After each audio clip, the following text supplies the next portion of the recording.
Okay. Yo, we here. We live, man. We We here. I live. We know live. y'all been waiting on this one, man. Well, I hope so, man. We had like 68 followers on Instagram right now, bro. So we definitely appreciate all of the very first people, friends and family that supported our page, followed us without even knowing what we was about, what our platform was about, what we was going to be talking about.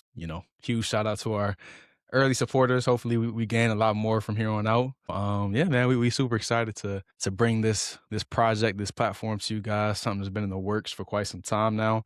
Yeah, we can go ahead and jump right into it, man. This is the black box theory, man. You want to go ahead, kick it off, tell them who you are, what we about. Yes, sir. Welcome again to the Black Box Theory podcast. My name is Thomas. I am your co-host for this podcast where we're going to cover everything from culture, career, professionalism, and diving into the black box of corporate America and just life in general to help so that you can learn more, we can learn more, and we can all build wealth and knowledge together as we just try to figure all this out. Yeah, man. We can go ahead introduce y'all to our co-hosts. Some of y'all may know us, throughout some type of path we've crossed through life, whether it be school, whether it be an organization, whether we just kind of grew up together. But yeah, for anybody new and old, we're going to go ahead and introduce ourselves as co-hosts really briefly, give you a little bit of background about ourselves, who we are, what we want to accomplish, and why, hopefully giving you some more insight into why this platform exists. So yeah, I can go ahead and kick off. My name is Malcolm. Graduated from the illustrious, as we all like to say, the North Carolina Agricultural and Technical State University. I studied mechanical engineering. Not the most fun years of my life when it comes to the education standpoint, but it was definitely worth it. An investment for sure.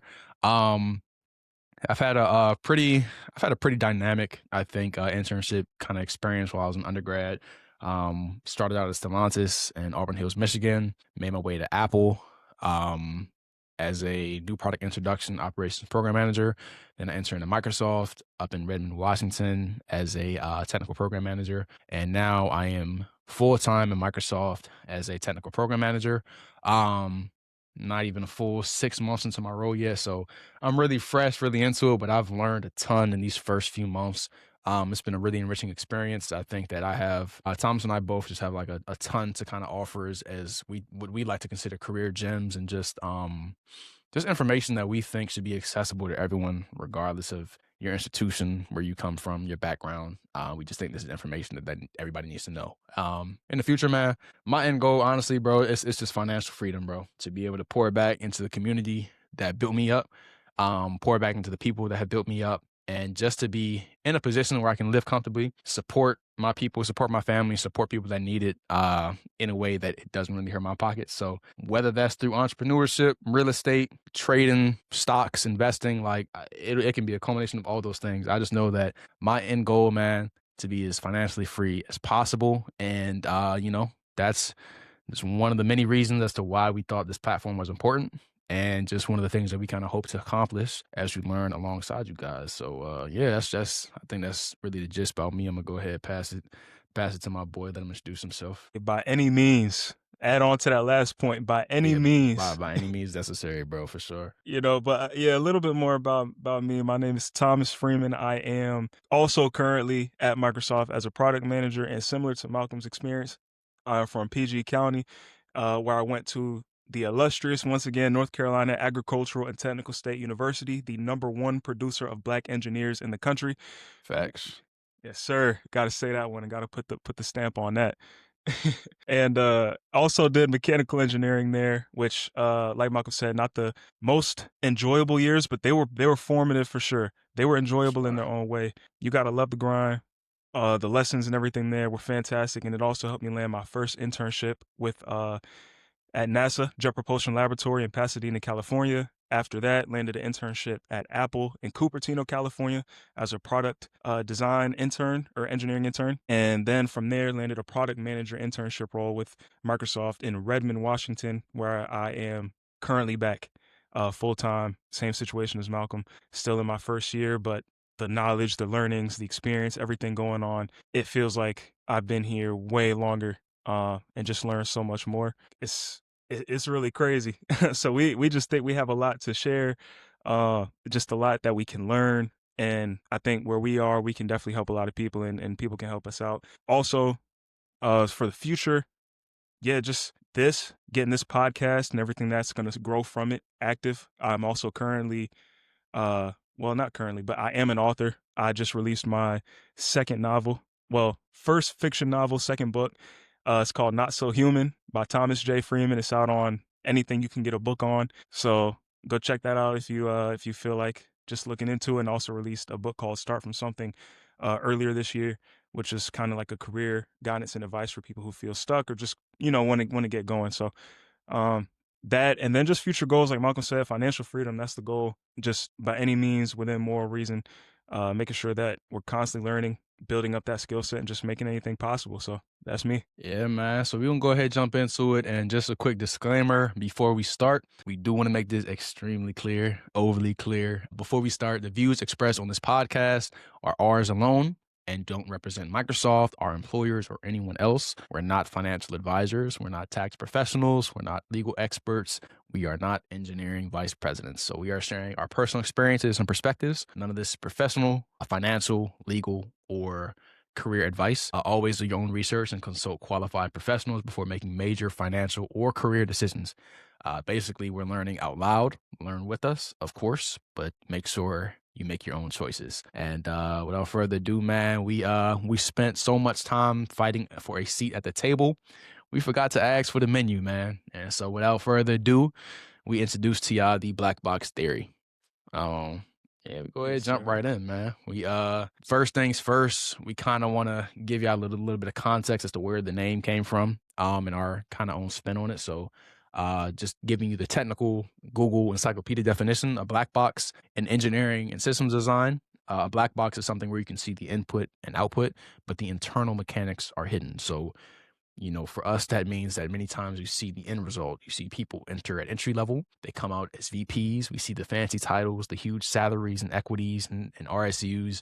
We see the influence within a major company, but a lot of times we do not see the workings, the career, the grind, the hustle, the just like the continuous leveling up within a company, within an organization to actually get to that point. And a lot of that, it's not as easy as a Google search. Like, hey, how do I go from entry level product manager to director of product for an entire fleet or entire organization, right? Like it's not like a 1, 2, 3, move up. Like it's a lot more complex. It's a lot more moving pieces. It's a lot more office politics. It's a lot more things that just aren't really, you know, out there for people to learn. So you know that's kind of our spin on the black box theory, and I'm gonna let Thomas kind of touch more on what we hope to bring to you guys. Yeah, we just hope to bring corporate culture, wealth building, career advancement, and just like Malcolm said, breaking down those definitions and those understandings.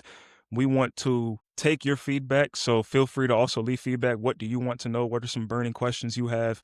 And just really make sure we're catering to our growing audience. So even if you don't know us or if you know us, we're all growing together, and there's so much that we don't know. So like he said, the politics, no number of Google searches, AI uses, agentic AI implication, none of this stuff is going to change your life overnight. I promise you. Yeah. Unless you're building it, you can sit there and talk to chat all day. You can talk until chat is literally ingrained in your brain and it knows you better than your own parents. But like he said, there's human parts to this, the Yeah. office politics, the work that goes into it.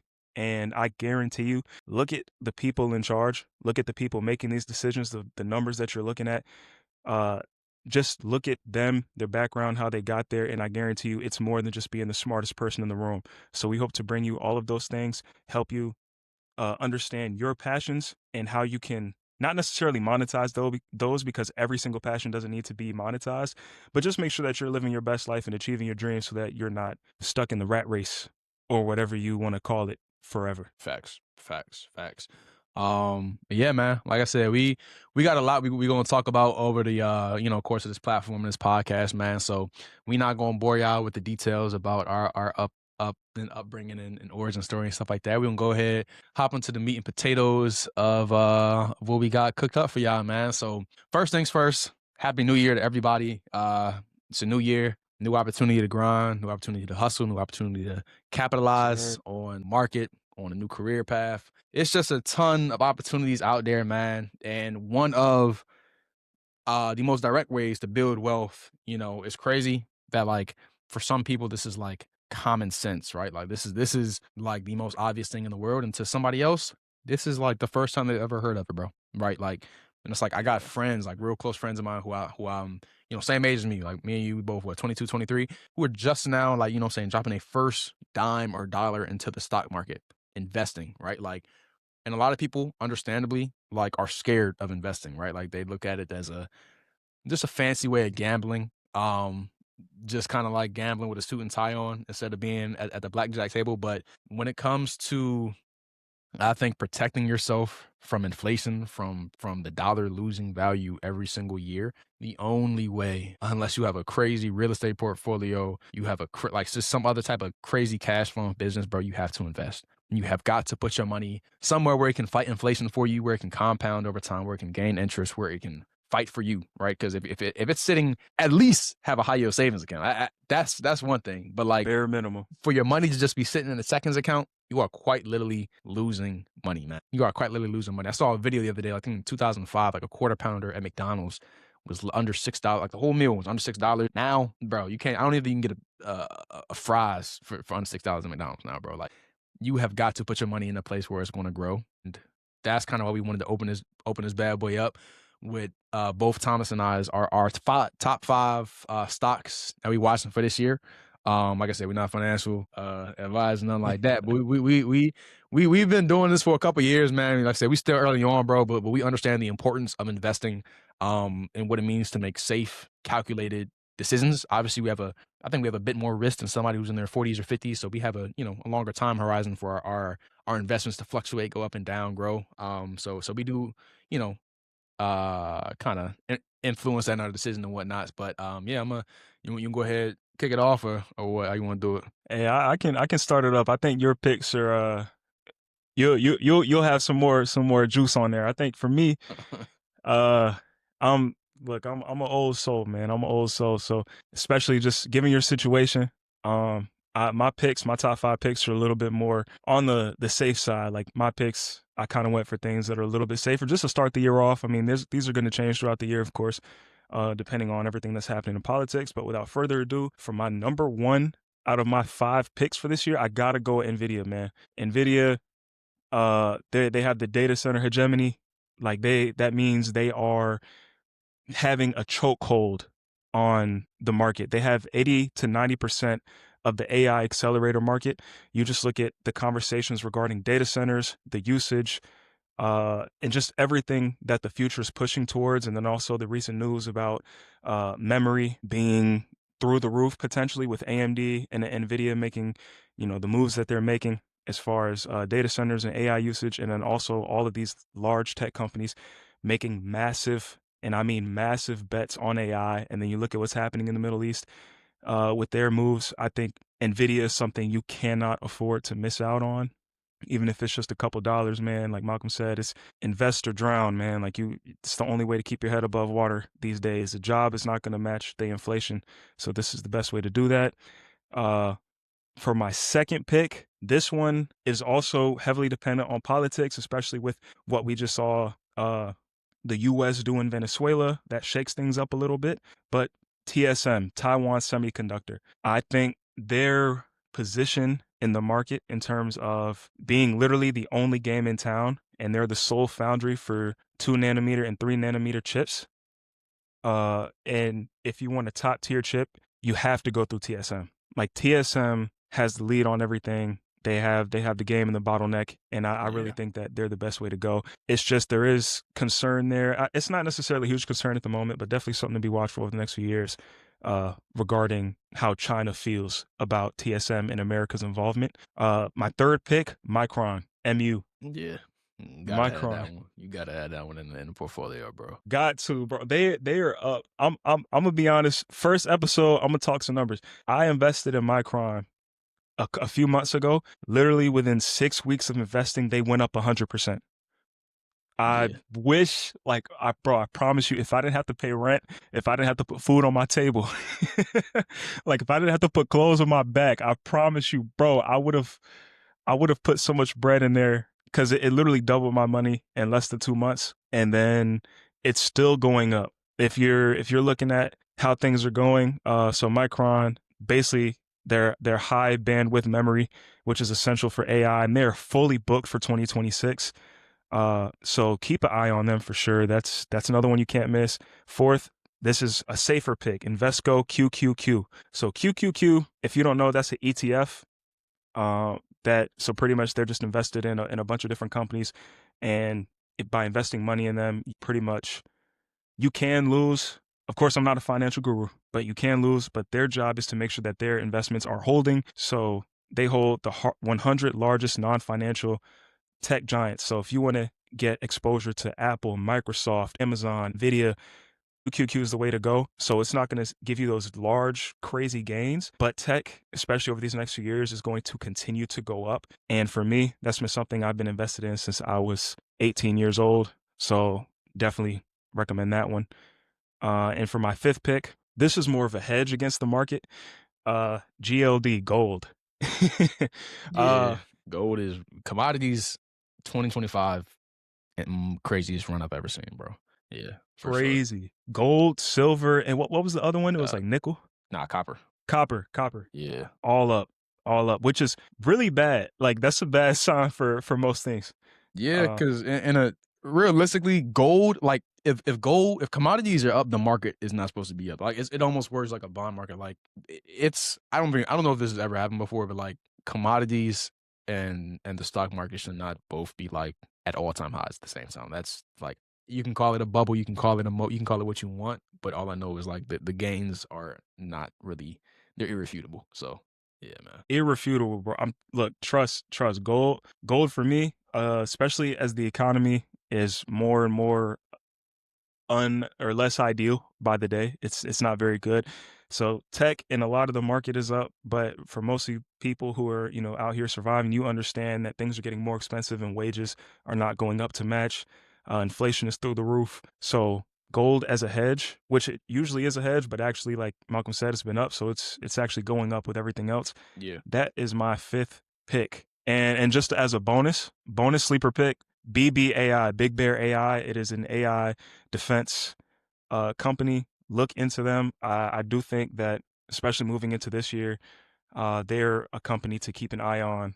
As the CEO they just had for 5 years, she left at the beginning of last year, I believe. She goes around and she turns companies around. I forgot exactly what company she turned around, but she's about her stuff and she turned this company around. And especially as talks of different war and military actions go up and AI usage, especially with companies like Palantir and things like that, that's a sleeper pick for this year. But yeah, Malcolm, let's hear what you got. Yeah, man. For me, I got a little bit of I really don't know if I can really call any of these safe picks. I'm just like I'm following the money this year, bro. I've made the mistake of like watching stuff just go on runs because I've been trying to wait for the perfect price. But like that's one thing, and that's another thing I'll talk about, like just the importance of dollar cost averaging. The most important lesson I've learned in my couple of years investing, bro, is that time in the market will always beat market timing. The longer you spend in the market, time is the most valuable asset when it comes to investing. Nothing will ever top it Facts. out. Nothing will ever beat time that you have in the market. Trying to find the perfect pullback price, waiting for another April 2025 moment. It's cool, it's not ideal, right? Like my thing is like my kind of and shout out the guys at like at Earn Your Leisure, man. They've kind of like helped shape my philosophy and my like approach to investing. Everything is a long-term hold, bro. I'm not looking for short-term run-up gains, right? Like I'm looking to hold 5, 10, 15 years, right? Like this is wealth building. This is not a get-rich-quick scheme to me, at least. Like I'm not, I trade options here and there, but I'm not a day trader. I'm looking for long-term holds and to build wealth. So yeah, like I said, dollar cost averaging, putting a little bit of money in the market every single time, whether it's a high, whether it's a low. If I like any of these stocks at $500, I for sure like it at 350. I for sure like it at 200, bro. Like if you have a conviction in a stock, if you have conviction in an asset, I don't really think it should be much of a discussion as far as like trying to find like the perfect pullback price because you can't wait forever, bro. So it's like you got to deploy capital. You just got to sit there and watch on the sidelines when they do run up. So yeah, man, my going into my stock, my top five this year, I'm gonna keep it super brief, man. 3 out of 5 are memory. Like memory for me, like I think that if you've kind of been following this AI rollout and the way that AI is kind of like taking like so first it was the rush, right? It was ChatGPT drop, the video ran up, data center, data center, data center, data center, right? Like, so now it's like all these huge hyperscalers are buying data centers. They're buying all of these, they're like just have this ridiculous CapEx spend, these upfront costs for these enormous data centers, all of these, crazy GPU racks, CPUs, liquid cooling, like everything that goes to a data center. But it's like, it's very surface level to think that AI stops at the major hyperscalers, right? So we're talking about the NVIDIAs, the Metas, the Google, the Microsofts, right? Like it gets a lot deeper than that. Like I think as an entire industry, as a field, right? It's components, right? So when it comes to AI, there's storage, there's networking, there's compute capacity, right? There's data center infrastructure, there's energy, there's liquid cooling, there's space to actually like have the you know what I'm saying, like to build the data center. And there's also energy, which is arguably like probably the most constrained resource going forward when these hyperscalers are selling gigawatts of power that can. I think Meta just had a deal with Sam Altman's backed OKLO. They're that energy company. They signed a deal for I'm gonna say it was 5 gigawatts that can power up to 5 million American homes, right? So if hyperscalers are spending this type of capex, you have to understand where this money is going. I mean, if you don't follow the money, you're going to be investing in very surface level stocks. So for me, hopping into it, man, my first two, obviously they kind of go hand in hand. SanDisk is owned by Western Digital. So my first two, SanDisk and Western Digital, these are like investing in each other. It's like kind of investing in Microsoft, trying to get a piece of OpenAI. It's not really the exact same, but it's kind of like the thing I'm going through, man. Memory is my big thing for 2026. Memory, memory, memory. All this, the AI data center boom is one thing. You can have all these models, you can train all these models all you want. The information has to be stored somewhere. Like these clouds don't just run on compute, right? Like they have to be stored somewhere. And so that's when SanDisk, and a lot of people don't know this, but SanDisk was the best performer in the S&P 500 last year, the absolute best. Like it was a triple gainer, right? And I'm going to double check here, just to see their gains for 2025. It was a triple digit number. It was something ridiculous. They had gains of over 550% in 2025. 50%. That is unheard of, bro. That is unheard Goodness of, right? So gracious. it's like my conviction is like I don't think that's not slowing down. You don't gain 550% in a year and then go back to rock bottom. No, This no, isn't the medical field. This is no, not no, research. This no. is So real. so I got in SanDisk not even super early, but I got in around the $230, $240 range, man. And just this week, bro, I'm gonna go ahead, look at these numbers real quick and make sure I'm not seeing things. SanDisk is up to $380. This week alone is up 58%, 140 this week alone. This is the first full trading week of 2026. If you're not investing in memory, you're crazy. You're crazy. So cloud storage growth, you got your AWS, Azure, Oracle, Google Cloud expanding. They need HDDs and SSDs, man. These are solid state drives and hard disk drives, right? So that's right up SanDisk's alley, bro, and Western Digital as well. So I'm betting on the data storage explosion. Every AI model, every cloud service, every autonomous vehicle creates an enormous amount of data, and it has to be stored somewhere. I'm betting on memory. My next one is Robinhood, bro. Robinhood. I'm sure a lot of people in the Gen Z, our millennial investors they know what Robinhood is. I think it's the most up and coming. I think it's the most user friendly brokerage account. May not be the most secure, but I think that they have capitalized on a couple of things, right? Like for one thing that they offer that the Fidelities and Charles Schwab's don't, is the access to crypto, right? Like it's a brokerage account. You got your retirement accounts and you have access to crypto trading, bro. That alone, I think crypto and tokenization is the future, right? Like I think like the way that Robinhood just appeals to younger investors, it's ridiculous. And I think that they have like I said, the young user base that they have, I think that's where the future is, right? Like baby boomers, old people, they're not going to be on like the Charles Schwab's forever, bro. I'm betting on the shift and user adaptability, like just how easy it is to kind of navigate. Next thing, they capitalize huge on the prediction market stuff, right? Like I think like people, you can literally put a bet on anything now. You can put a bet on if like how long a White House speech will be, right? Like prediction markets, people thought it was a joke at first, but like I think it's crazy to bet against people's hunger in like just how like I just wouldn't bet against like how hungry people are to gamble on anything, right? Like if it's an opportunity to make money, to make a bet, I'm not betting against that, bro. And Robinhood has done a crazy job of capitalizing on that. So like their prediction market game is crazy. I think the growth potential is kind of ridiculous. Hey, I think you go ahead. quick point on that. Be careful on those markets, man. Read what you're Yeah. investing to, because I don't know what platform it was. Heard this on the most recent Market Mondays episode, but some people didn't get paid out. They put money on that the U.S. was going to invade Venezuela, and Mhm. apparently Language, the bro. language, because there was a capture, there was not an invasion on the country. So be careful. Yeah, for sure, bro. So it's like, I know everybody like to bet, see the crazy legs and parlays and whatnot, but just know what you're investing in, man. And then last thing on Robinhood, I guess my bull case, the options market. Like I think they have the best options chain on the market. Like it's very easy to use. And yeah, man, they just have an expanded product suite. They got the credit card, they have retirement accounts. I use my Roth IRA on there. For me, I think the Roth IRA is like you can't even. It's the only I think brokerage account that offers a 3% match. As I've gotten a free $640 on my Roth IRA investments over the last 3 years, and I'm like, I'm thinking about how long I'm about to be investing for. That's gonna add up, bro, for sure. Need to Yeah, switch over. yeah, first order. Yeah, my last three, man. My next one, JP Morgan. I think finance is a sector I'm focusing on heavily this year. Like I think you can really go with any. Like I like Citigroup, I like Goldman Sachs, I like JP Morgan, I like Capital One.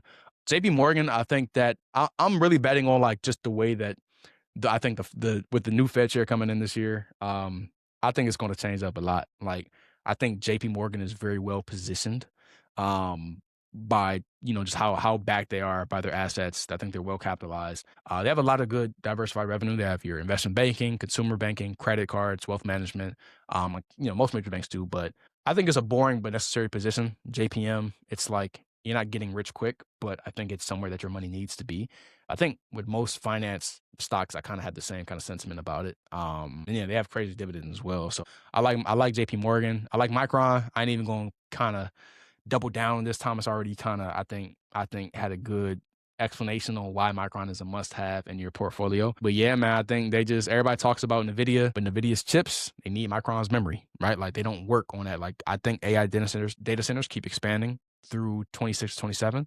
But I think like I said, I think we're in the early phases of the AI build out, right? I think next is Yeah. practical application. It's saying a return on your investments. It's implementing all these like AI tools to companies so that they can like just position themselves to not be as reliant. And yeah, I think actually my very last one, I think I like Google.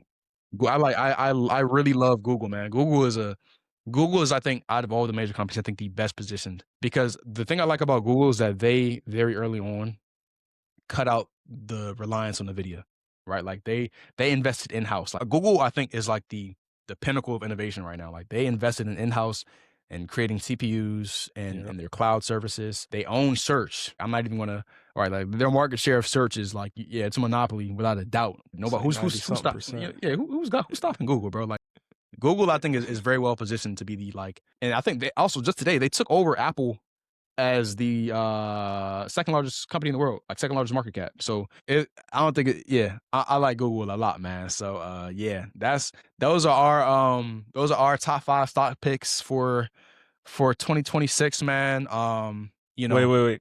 Quick, just to go back, because I was thinking about it when you were talking about Micron, like mhm. in between Micron and Google. Hey, everybody, do your research on Camtek. Camtek. All this AI stuff has to be certified and tested by somebody. Do your research. Hey man, the information out there, bro. You just gotta put the legwork in, bro. Like everything, you can't chat GPT everything, bro. You is going to have to put in some legwork at some point, bro. You feel me? That's kind of our take on that. And to my young people, man, make sure y'all are taking advantage of them Roth IRAs, bro. Make sure y'all are investing as much as you can. I know the federal limit for this year is $7,500, $500 more than last year. So it's hey man, Roth IRA, retirement account, tax-free growth, tax-free withdrawals, and retirement, man. Contributions are made with after-tax dollars. They are not tax deductible in the current year, man. So And if you're thinking about, oh, I'm not going to touch this money till I'm blah, blah, blah, blah, blah, blah, look, trust.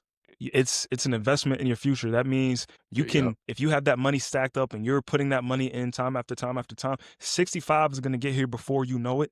I guarantee it. And that means, let's say something goes wrong. You have a business, you have a company, you're rolling the dough. Look at Allen Iverson's situation. If he didn't sign that deal the way he did with Reebok, he would be in a real messed up position because his finances were not the best. However, they said I forgot the number. I think it was like 50 million. They said, we'll give you 50 million when you turn 50 years old. It's an investment in your future. Just think about that. And it's tax free when you get it.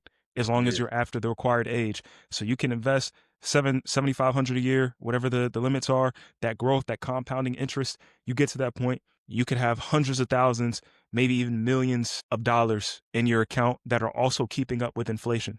So just keep that in mind. Remember that, man. And just the last couple, like, stipulations, like you have to be at least 59 and a half years old to withdraw, and you have had to have the account for 5 years. Obviously, if you are holding until you're 59 and a half, unless you made it when you're 55, don't know why you're doing that. But you know what I'm saying? I think those are two very things, two very easy requirements to kind of bypass when we talking about withdrawing penalty free, man. So, we can go ahead and move on, man. Hopefully y'all enjoying the show so far, all that, man. But we gonna get into something I think that's on the news pretty often. We hear about it, we see it everywhere. I think a lot of people don't kind of know. And it's kind of hard to tell what the real reasoning is, what the real the real is behind this, bro. So we're gonna talk about a little bit of AI displacement in the job market. Like, I think it's kind of hard to miss the headlines about how AI has been just taking everybody's job. Nobody's safe. White collar, blue collar, freaking autonomous vehicles, right? Like, everybody's kind of Nobody. scared that ChatGPT, that Claude code, that all of these you know, these agentic AIs and bots and stuff are just going to really just take over their role, right? And a lot of people, I think, are fearful because they feel like they are building the very technology that is going to replace them, right? So we just got a couple stats for y'all, man. So in 2025, according to a study by Challenger Grand Christmas, almost 55,000, 54,694 U.S. jobs were cited AI as reason for cuts in 2025. 41% of employers worldwide plan to reduce workforce due to AI in the next 5 years. Entry level roles are hit hardest, and this I can attest to. I've seen so many of my people that I graduated with just struggling to like land a job To in the job this market. day. And it's crazy that we came out in this. You feel me? Like, we came out, we made it through COVID just to come out in the absolute worst job market since the Great Depression, like since 2008. Like, it's something crazy, bro. So it's like entry level roles are hit the hardest. Junior positions are down 25% since AI tools launched. This is big. Only 4.5% of total layoffs are actually due to AI, but most are traditional business problems, according to Oxford, if they did a study. So what that means is, like, yes, only 4.5, like, there's ton of layoffs, right? Everybody's labeling it as AI. We're making our company more leaner. We want to optimize. We want to be able to spend more on CapEx. A lot of these are not because of AI, bro. They're using AI as a cover up to get rid of headcount so they can spend more upfront on data centers, on Yep. infrastructure, on GPUs to power the AI infrastructure they've been spending so much on. Next, 55% of employers regret AI layoffs. Half will quietly rehire. And lastly, 170 million new roles are expected by 2030. Based on these job reports, I highly doubt that.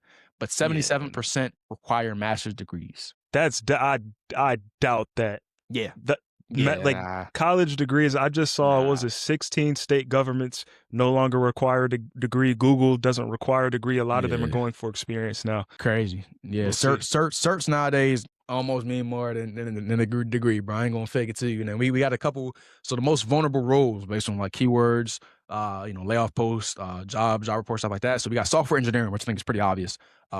Yeah, software engineering, specifically junior roles, HR and recruitment. IBM eliminated thousands of HR positions. Customer support. This one is also very obvious. A lot of automation is replacing human agents. I don't know if you guys have recently called like your credit union or your insurance company. A lot of, and even your phone company. Like, a lot of people have AI bots taking your calls now. Like, and I didn't realize until the other day.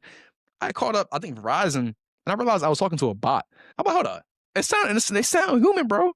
They really sound human. It's like I'm talking to a bot, and they're like, "Yeah, I'll try my best to answer your question." I'm like, "Bro, nah, put me on the phone with a human, bro. There is no." And it's like, it's crazy. Content creation.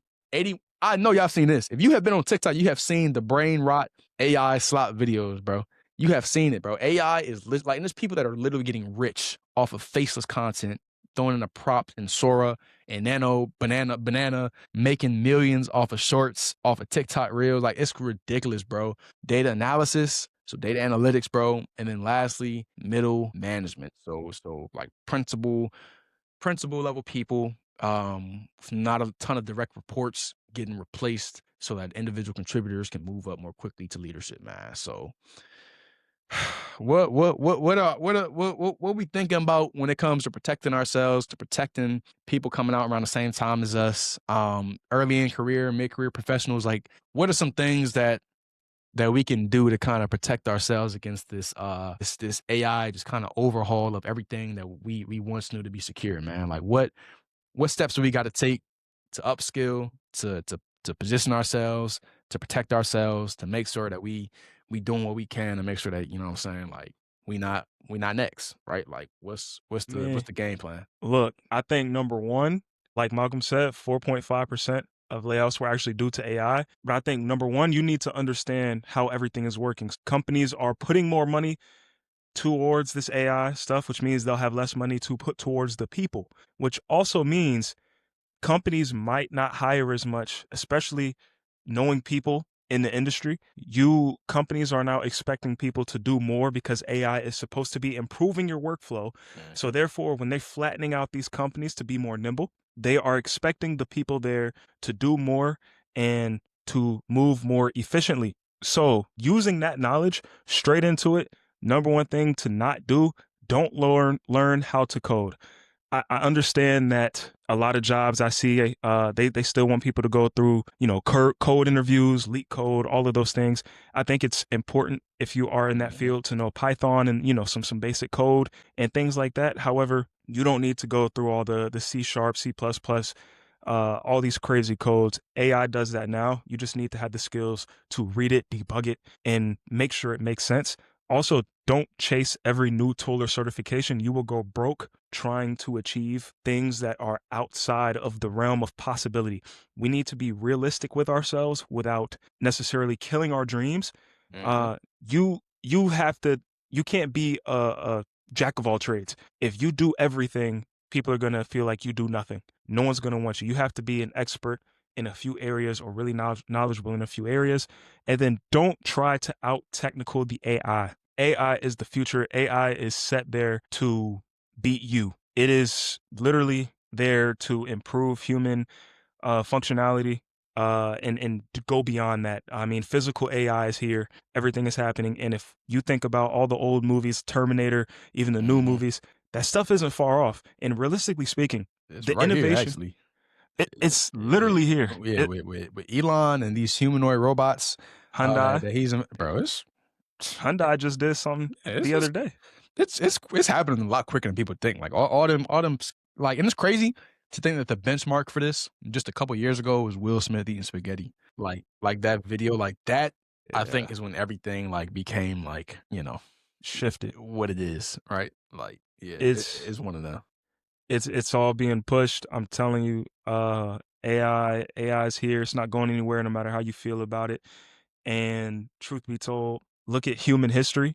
There, as far as human design and innovation, up until I'd say the mid 1900s, humans were changing things so rapidly. I know it doesn't seem like it, but people invented and created so many things that we can't imagine life without today. And you look at from the mid 1900s, well, more closer to the end of the 20th century to now, humans have stopped coming up with these new inventions in the same sense. So we're no longer inventing, things that can help us. Like, when was the last time somebody invented something like the cotton gin, or a new type of house, or things of that nature?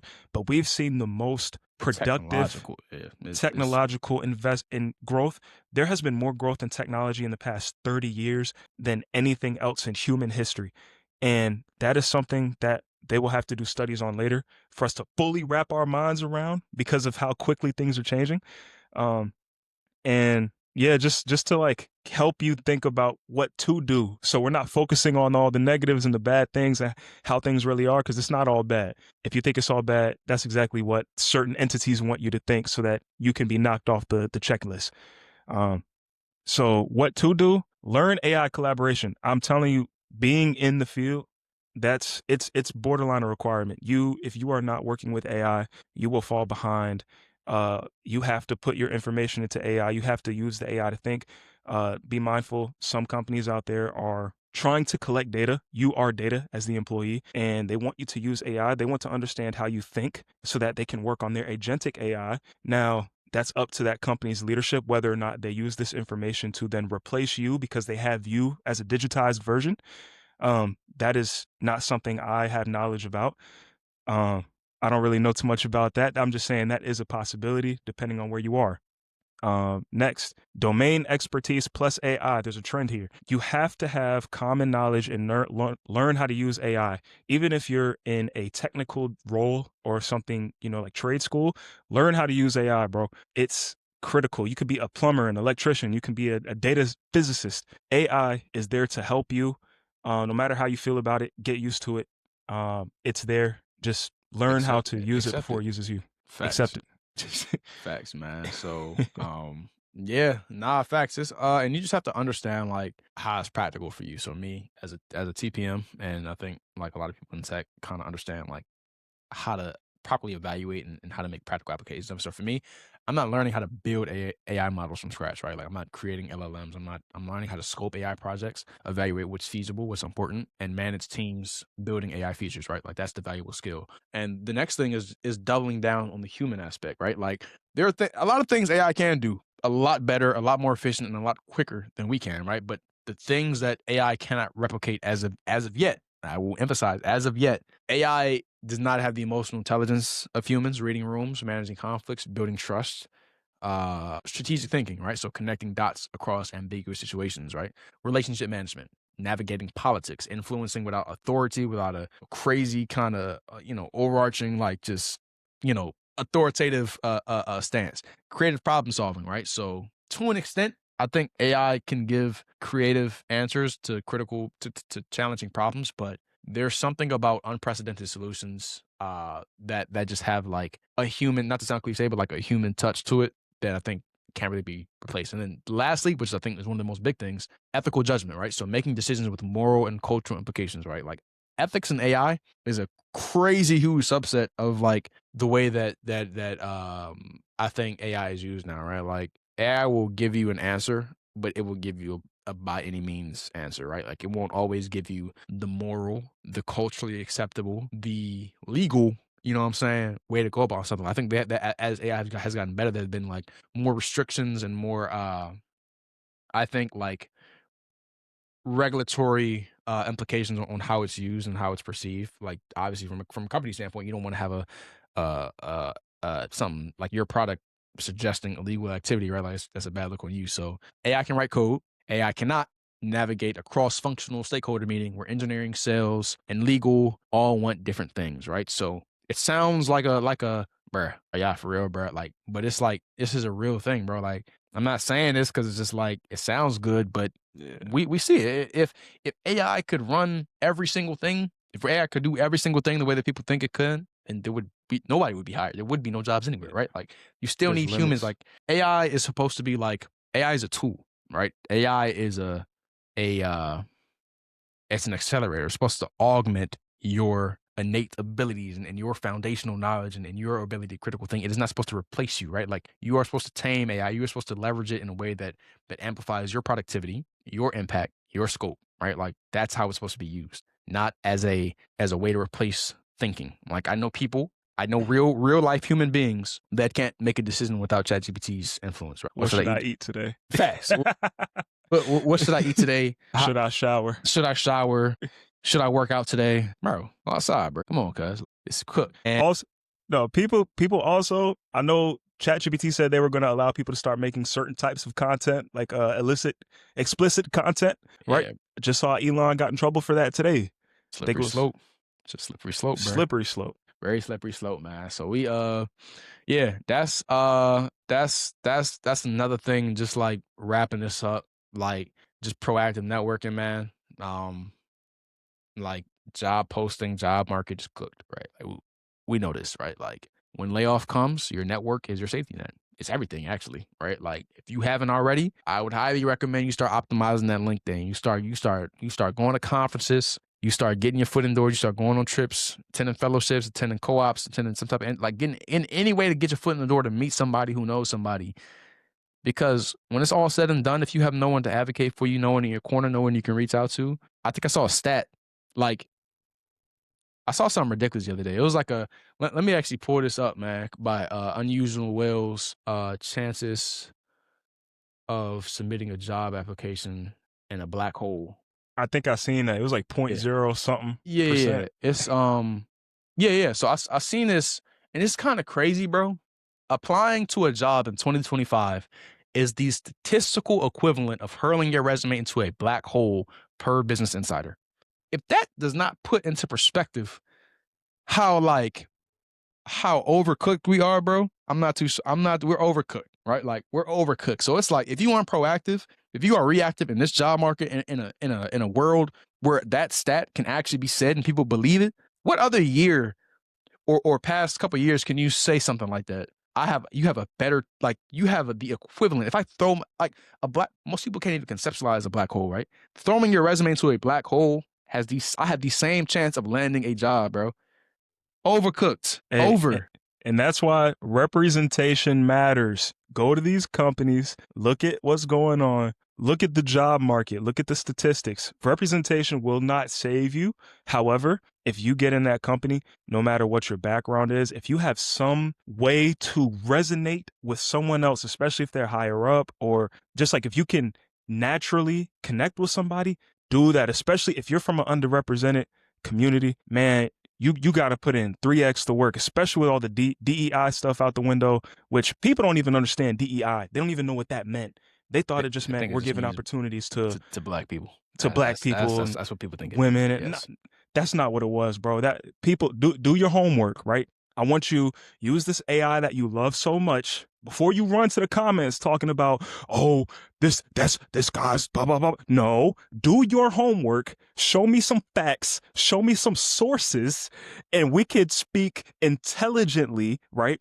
Because people don't understand, and that's what got Target put in hot water. I think it's something similar that got Starbucks in hot water, and that's why they need new people to come in, switch the culture around, and get it back on track. So make sure you're keeping in touch, natural relationships, and just realize no one is bigger than the program. The person you're scared to talk to, that you're scared of, they are not bigger than the program. We are seeing this in real time every single day. There's only one person that I can say, well, a few people, one big person that I can say that has been moving like they're bigger than the program. But everything comes to an end at some point. You cannot outrun time. Oh yeah, for sure. And we just gonna give y'all some homework. This is just really more so for my people that's in undergrad, bro, because we was just in y'all shoes. Really for y'all, right? Like so my people that's coming out of college, that's you know what I'm saying, looking for internships, man. A couple things, man. Internal networking, coffee chats, bro. Coffee chats, coffee chats, coffee chats. It sound crazy. It sound like it ain't enough. It is enough. Go look up what a coffee chat is and what it does for you. Coffee chat. Set it up with somebody that you don't know, that are levels above you, preferably two, right? Like, so if I'm an intern at a company, I'm looking to intern with somebody that's principal level, that's senior level, that's partner level, right? Like they may not have the time, bug them, make them have the time, right? Next thing, external networking, bro. Industry events for my people, Afrotech. You know what this is. NSBE, National Society of Black Engineers, their conference. It's find conferences in your industry. Find conferences about AI literacy, about hardware engineering, about semiconductor, about financial literacy, about investing, about building wealth, right? Get your foot in the door, bro. It's not rocket science, bro. I'm telling you, digital presence, your LinkedIn should not be dead. I'm not saying you need to go get LinkedIn premium. Do not just tell ChatGPT to make your LinkedIn. Put some thought into it, bro. Post weekly, get certifications, post your work. You know what I'm saying? Post your learnings, post your insights, right? Like share things.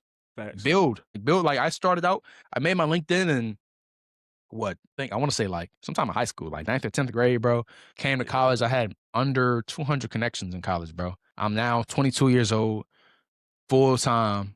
Bro, I'm looking at my LinkedIn profile now. Yeah, I can go add me, Malcolm Dawson Jr., man. Send me a connection. I'll be happy to add you, bro. But like over these past couple years, bro, I have close to 3,000 connections now on LinkedIn. 2,700 connections, bro. Like, it's not rocket science. I go, not meet people.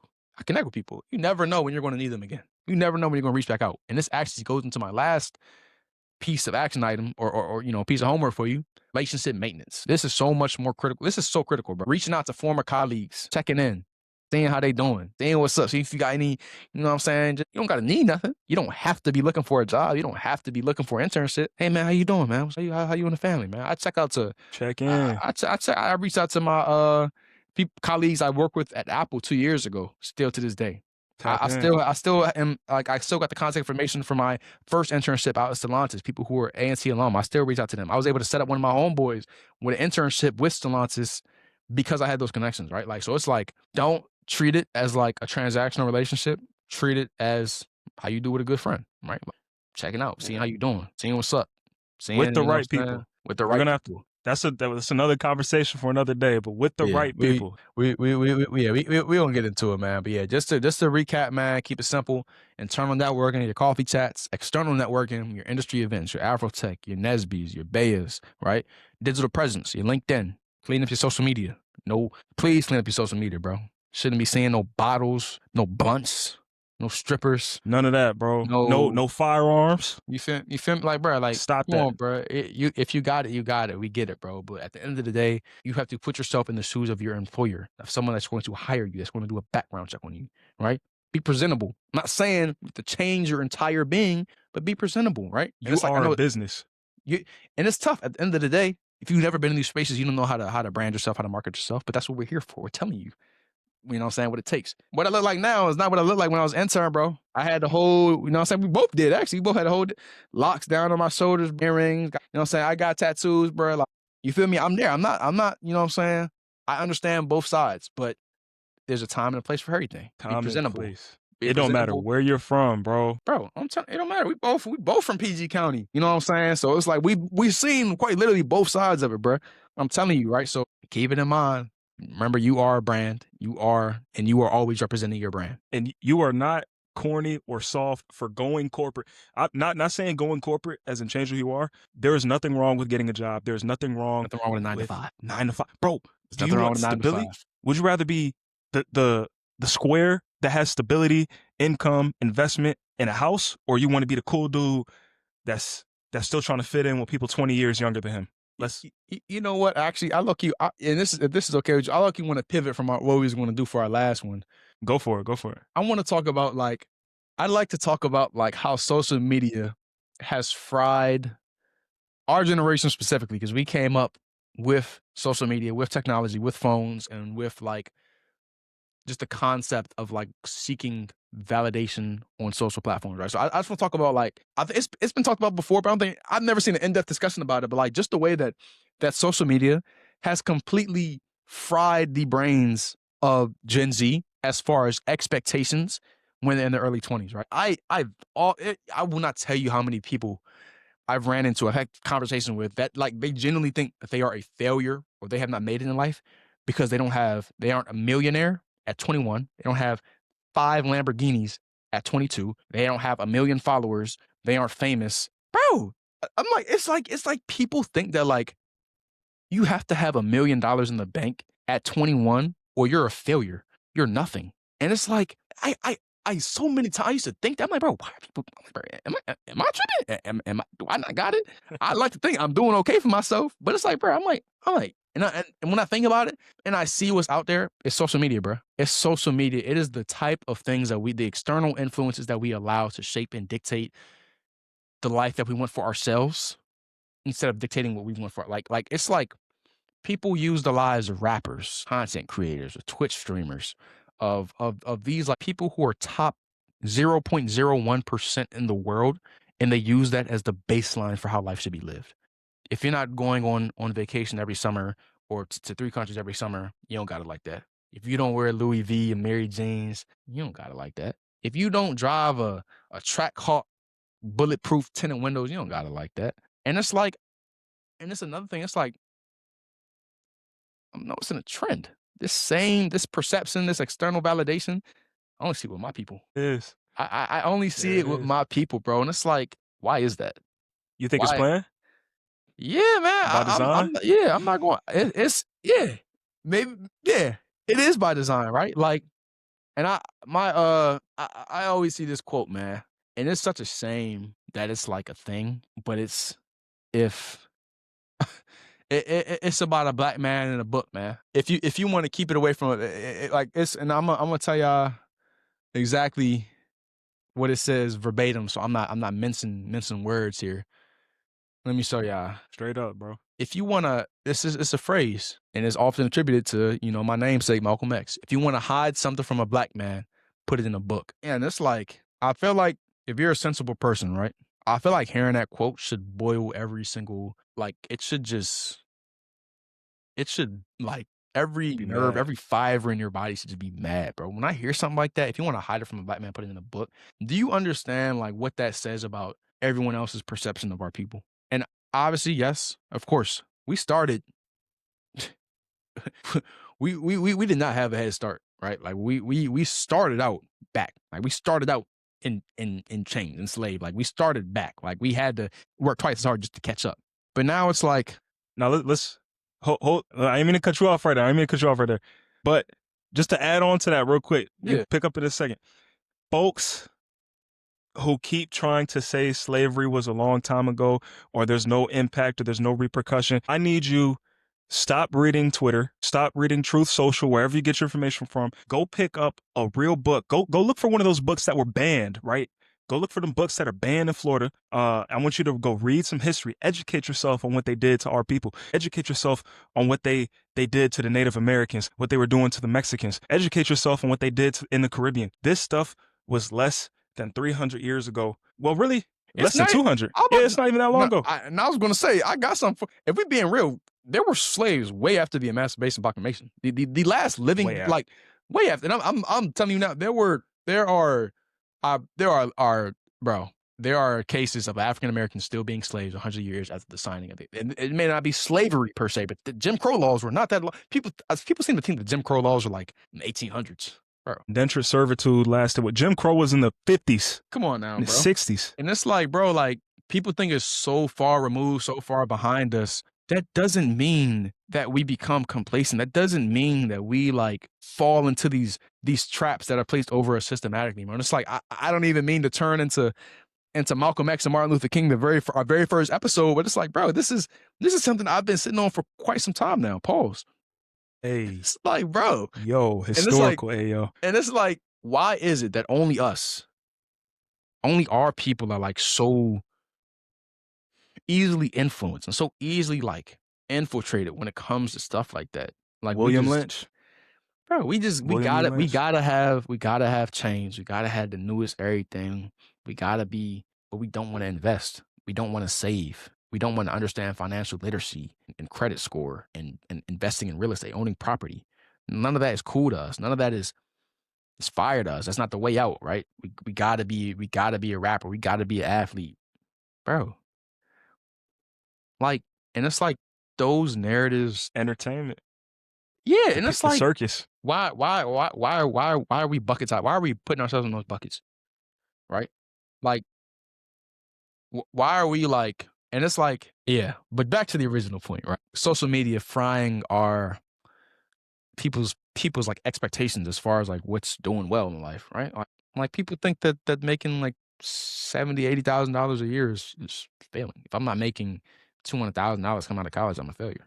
I guess we're failures. I mean, like, Super failures. yeah, I mean, like, But and it's just like, I really want people to kind of get their heads, like, I feel like a lot of people just get so out of touch scrolling on Instagram and seeing what, like, because people don't understand that social media is designed to only show the highlights of your life. Social media is designed to only show the best parts of you, right? People don't see the grind, people don't see the hustle, people don't see when you down with nothing. You feel me? Like, and I feel I just really pray that our people stop taking it to, like, as the single source of truth, right? I'm gonna let you go ahead because I know you probably got a piece on that. no, I didn't mean to cut you off, man. It's just the social media, and it also relates to what you were talking about with slavery. And we're not talking about this stuff to claim victim Nah, mindset. I'm not a victim. nah, It is literally the facts. It is the it's history. history. It's history. And for people who say, well, oh, my family didn't own slaves, or, oh, we were poor, you still don't understand. I've literally seen people who grew up with privilege not know they had privilege until a very specific situation. So that stuff is real. Like, this stuff is all statistics. Go argue with a wall. I'm not sitting here trying to make up stuff. These are all proven facts. We're seeing it every single day. And with the social media aspect as well, and just like, I guess, black people who have made it, or like minorities who have made it, some of them they get there and they turn their back, or they feel like I've also seen some where they try to disassociate themselves from Mhm. the culture so much because the way the culture is represented. And like I literally had a talk with somebody not too long ago actually, where they tried to basically say, this is a black person by the way. They they said that, you know, if you do well, uh you're called a house Negro. You know, I'm not gonna say the word, but that's what he said. And that's not the case. I feel like the people who are saying that are also, I'm not gonna say, I don't want to say ignorant because that word has so many ties to it. I don't want to use that word, but those people are not well informed themselves and they are stuck in the same system we're talking about. Um, and the culture is not necessarily how you dress, how you behave, how you speak. Mhm. That is not what it is. And people who define black culture as uh less intelligent activity, uh They're perpetuating it. Like they're they are the you're the problem. they are the catalyst as to why these narratives exist, right? And it's like, It's yeah. hey man, we can honestly go down a rabbit hole on this all day, but I'm gonna get us back on track, man, because hopefully y'all understand that, like, you know what I'm saying, we Wait, wait, don't. wait, wait. What's those frames on your face? What's those frames? What you mean, bro? So, hold on, hold on. Hey, chat. Whoever's seeing it, like check out his Hey, bro, frames. hold on, bro. Let me make a disclaimer. I don't got it like that. He said he ain't got it like Hey, brother, that. these are covered through insurance, right? Let me tell you something. If I did not have vision insurance, it would be what's the most basic glasses brand? I'd be wearing like yeah. These No. off Amazon, bro. Yeah, I'd be wearing Amazon. Well, no, no. Let me not say that. I wouldn't be wearing no meta glasses, though. I'll tell you that. Insurance is a powerful thing when it's used correctly, when it's leveraged correctly. I'm just letting you know that right now. So please do not think I just went out my pocket. I went up into lens crafters and said, you know what, give me these. No, caught these on sale through my insurance. Actually, the lenses cost more than the frame, which is ridiculous to me, which is crazy to me. But yeah, nah, I ain't gonna lie. Like, yeah, it's meta glasses have the same like aura as like Teslas to me. It's like people think that they're so crazy expensive, but I promise you, people that have never seen the price of a Tesla, if you actually go look it up and compare it to like a 2026 Honda or like a Kia, bro, it's promise you the same price, if not cheaper. Now, I'm not talking about the plaid, the Model X's joint that go like 0 to 16 a second. I'm not talking about them. Those are like $100,000. I'm talking about the tall joints look like beluga whales. Those joints are not that expensive. But yeah, Model Y, it's I think it is. yeah, you feel me? Yeah, them joints. Yeah. But yeah, I don't you know, that's another discussion for another day, man. Before we head into wrapping things up, we wanna, you know what I'm saying? We very multifaceted, I think, as a platform. So we gonna go ahead and actually talk about some NBA news right quick, bro. Like me, we both big basketball guys, man. We follow the sport pretty closely, I think. Thomas is a lifelong Bulls fan. Yes, sir. I'm an ex Paul George fan. No longer. Yeah, that's just for reference. I think just give you a little bit of insight into like my sports. It's kind of like my lifetime as a sports fan has been filled with nothing but despair. Born into it. I'm a Cowboys fan, man. After my dad, man, been rooting for the Cowboys since I was born. Anybody that follows football knows how that's gone. I also was a Paul George fan, bro. You know, I just love the way he played, bro. He was smooth sail, bruh, crazy jump shot, crazy handles, and you know what I'm saying? You see how that ended up. So I am now officially a Spurs fan. So that's who I've been following, my boy Wembanyama, you know what I'm saying? Second in Western Conference. We just beat the brakes off OKC 3 times straight, and we coming for that chip this year. You know what I'm saying? So I'm glad both my teams in the same state right now. We can go ahead and talk about a little bit of NBA news right quick. Biggest, I think, as of now, man, just happened. This was yesterday, I believe. Trae Young traded to the Wizards. Hawks traded 4-time NBA All-Star Trae Young to the Wizards. Not for no draft capital, but for CJ McCollum and Corey Kispert. This ends Young's 7+ season tenure as the face of the Hawks franchise and sends him to which another crazy thing, his preferred destination in Washington. Maybe the first time I've ever heard that in my life. So He want the same job as Paul George. Trying to be nah. on the podcast. Oh yeah. It's crazy. I seen a tweet the other day. It was like every dude that make a podcast while they playing, they fall off. Trae started getting all these beefs, these I'm telling you. disagreements. Trae, PG, Lonzo. Who else got a pop? I think I mean, Bron got one, but he not falling off. He just aging. Yeah, Bron don't count. he just setting up his media platform for after he leave, man. But Yeah, and another piece to that, the Hawks are now targeting Anthony Davis, which Third news, he actually got to get surgery today. He's supposed to miss a couple months. He has like a ligament damage in his hand or something like that. So the Hawks are now targeting Anthony Davis. After moving Young, Atlanta has the financial flexibility to pursue Dallas star Anthony Davis as a prime in-season target trade. And the Hawks need to include the 2024 number 1 pick, Luke Kennard, and Porzingis in a potential deal. And before we even get into this, breaking this down, I just want to say, man, Nico Harrison, man, you will go down not as a general manager, not as a front office executive, but as a war criminal, 2 times. as a terrorist, as a just opposition to all of Dallas Mavericks and casual NBA fans alike. You are The antithesis. you are genuinely the worst thing I've ever seen in my life. You just are the worst I've ever seen, bro. You want to know something else crazy? You probably know this though. He is the same genius who fumbled Steph Curry at Nike. He was in charge of the presentation in the meeting with Steph Curry when he was going to talk to deals when he was first looking to get signed with somebody, and he left the wrong name. I could be wrong. I think it was Kevin Durant's name was up there. Somebody's name was on there, and that's why Steph Curry did not sign with Nike. Hey, yo, chat, y'all know what he's saying? Wait, that wasn't fire? I actually couldn't understand what you were saying. All right, never mind.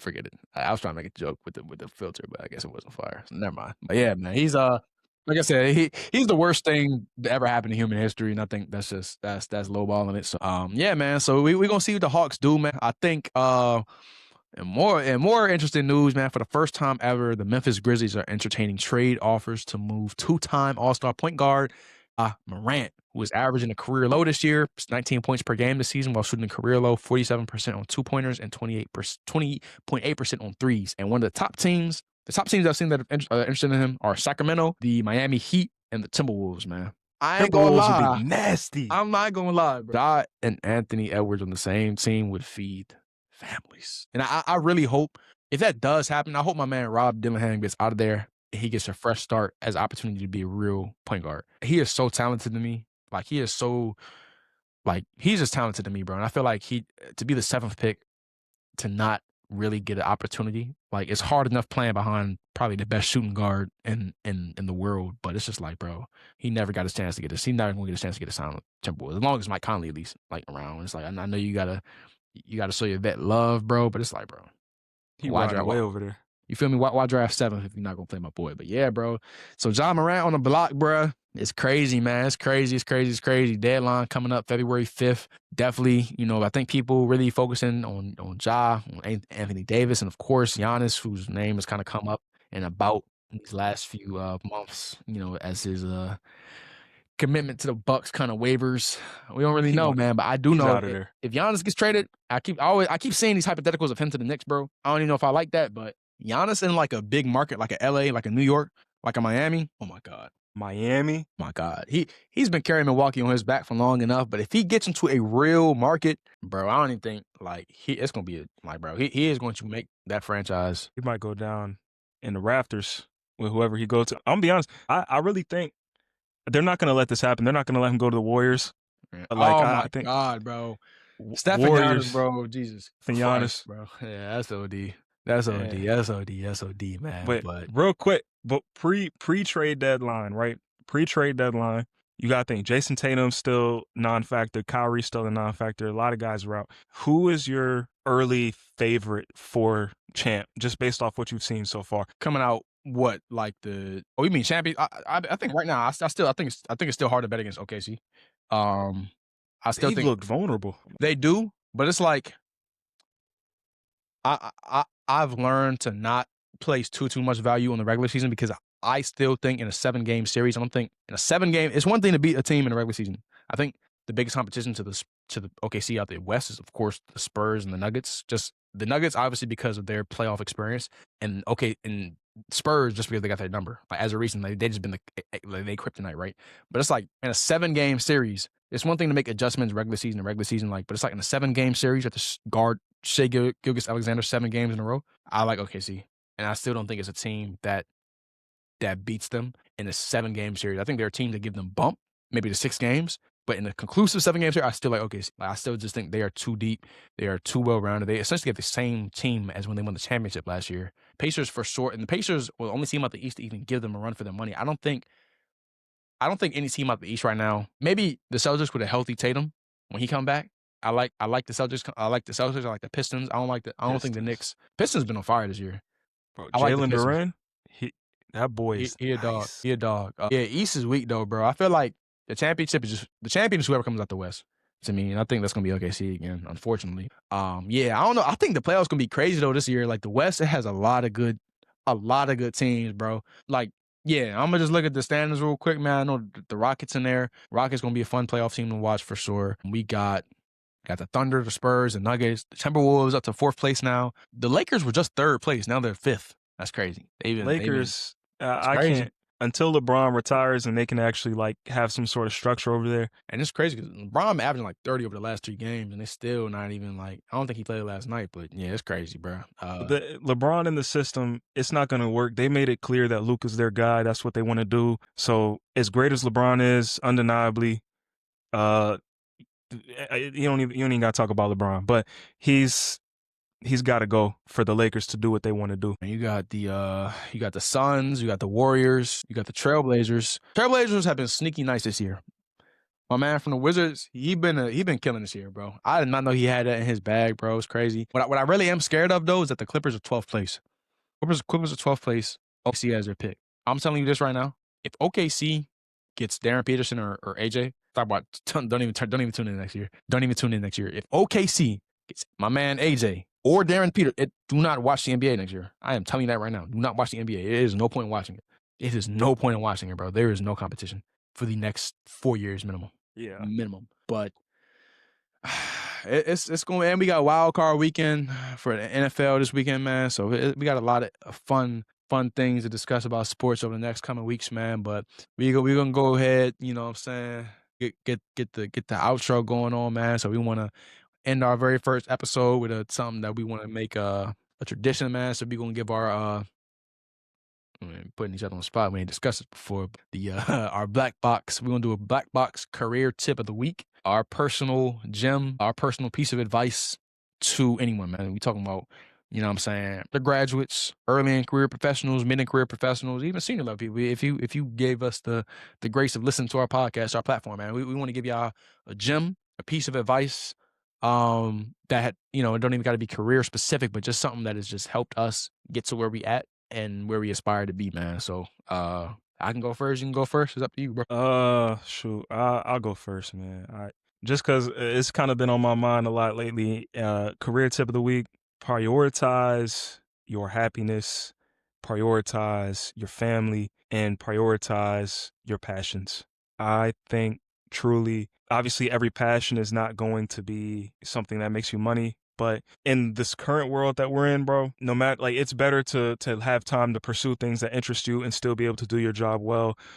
So if that means, just doing something and just to do it, like if you're currently unemployed, go take that job at Walmart, and then use that free time, stack your money up, as much as you can, use that free time, pursue your passions. Life is short, life is very fast. And unless you end up at your dream company, your dream job, whatever the case is, I promise you, what you do from 9 to 5, or, if we're being realistic here, from 7 to 6 or 7, like depending on what you're in, you will not find true enjoyment and value in your life. And your family and friends, those are the people that really give this life meaning, and that's really what matters at the end.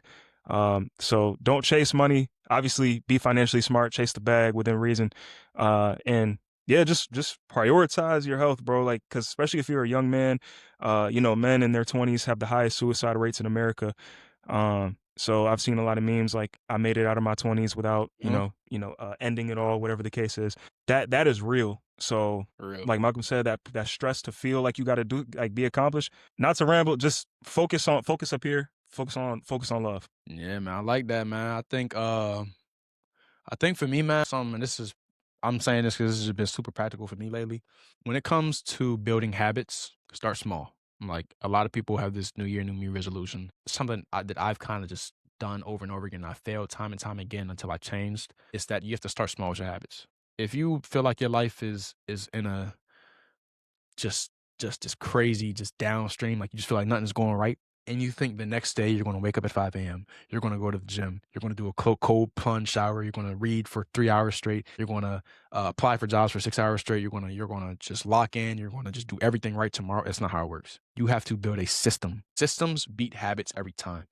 Discipline beats motivation every time. When you have systems in place, you cannot fail. Start small. For me, it meant move my alarm clock back 5 minutes every week. When you show that you can do something consistently, that's when it becomes a habit. You don't just wake up 5 a.m. in one day and it becomes no, it's not how you have to do. You have to. This has to become ingrained in your body, bro. You have to like truly be committed and have conviction in wanting to change. And you have to also understand your time, bro. A lot of people feel like they don't have a lot of time or that the day is too short. But if you go back and you look at the way that you spend your day, I promise you, you have so much more time than you realize. For me, it it was this. Is this when you take this when I took this out of my life, when I started putting like I downloaded apps to like block my screen time on certain apps, so my Instagram, TikTok, Twitter, things that I didn't even realize I was scrolling on for hours at a time. When I take that out, I'm like, hold on, I got a lot more time. I got a lot more time on myself. I got a lot more time to focus, to be productive, to be intentional, right? Like, and track this stuff. Track your habits. See how you progress. See how consistent you are. See how committed you stay to the cause, bro. Stuff like this adds up. Same way with investing. Whether you're investing, your money compounds over time, so do habits. Habits stack. Discipline stacks. You know what I'm saying? This stuff builds up over time, and it's eventually going to be a point where you're not going to need anybody to tell you. You're not going to need to track it. You're not going to need to hold yourself accountable because it's ingrained in you. It's your system, right? So that's my piece of advice, man. Facts. We really hope, you know what I'm saying, this first episode gave y'all something to work with, man. You know what I'm saying, we got this is the start of something that we hope to kind of keep going for the foreseeable future, man. We like I said, it's been in the works for quite some time, man. We just and one thing about I think Thomas and I that I think you'll kind of learn to grow and understand is that like we just people that like we gonna jump in, bro. We gonna get our feet wet. We just gonna do it. We don't want to get stuck in analysis paralysis already trying to make everything perfect, bro. So we gonna learn as we go, bro. We gonna build as we go, and we hope that our audience, whoever's watching, whoever's tuning in, whoever's supporting us, that y'all stick with us, y'all grow with us, and y'all learn from us. And you know what I'm saying. We appreciate anybody that done tuned in, that will tune in. You know what I'm saying? That's looking out for us, man, because every like, every comment, every follow, every little piece of support means a lot to us, man. So we appreciate everything. And you know what I'm saying? This just the start of the black box theory. We hope y'all enjoy, bro. Absolutely. Hey, not to extend it too long. This is beginning. We have so much planned. There's so much we talk about giving back. We talk about there's so much that y'all just don't know. Like, stick along, bro. Stick along. Everything goes through ups and downs. And I know Market Mondays, the guys at EYL, they Shout out said, them boys, man. shout out to them. That's the inspiration right there. That's the blueprint, Big bro. inspiration. Those guys right there, great pod, great program that they're running over there. I was just tuning into their most recent episode, and they gave some people $1,000 via Cash App to go start their brokerage accounts. Those guys, they're doing the thing. And one thing they did say, there's not too many young guys like us having these types of conversations. Everyone gets on here and they're making troll content or brain rot and all that stuff. This is the real. This is it. Give us your honest feedback. Tell us what you want to see. Mind you, this is the very beginning. We have so much more in store. This is only going to keep growing no matter what. This train cannot stop. I promise you. So I appreciate everybody who came and popped out, who supported us from day one, who's going to continue to support us. And if this is your first time seeing or meeting us, send a message, man. Don't be shy. Don't be that silent viewer in the comments, man. That we're normal guys. Trust. Hey, man. Peace out, man. We appreciate y'all, man. That's the Black Box Theory, episode 1. We see y'all next week, bro. Peace. Peace, man.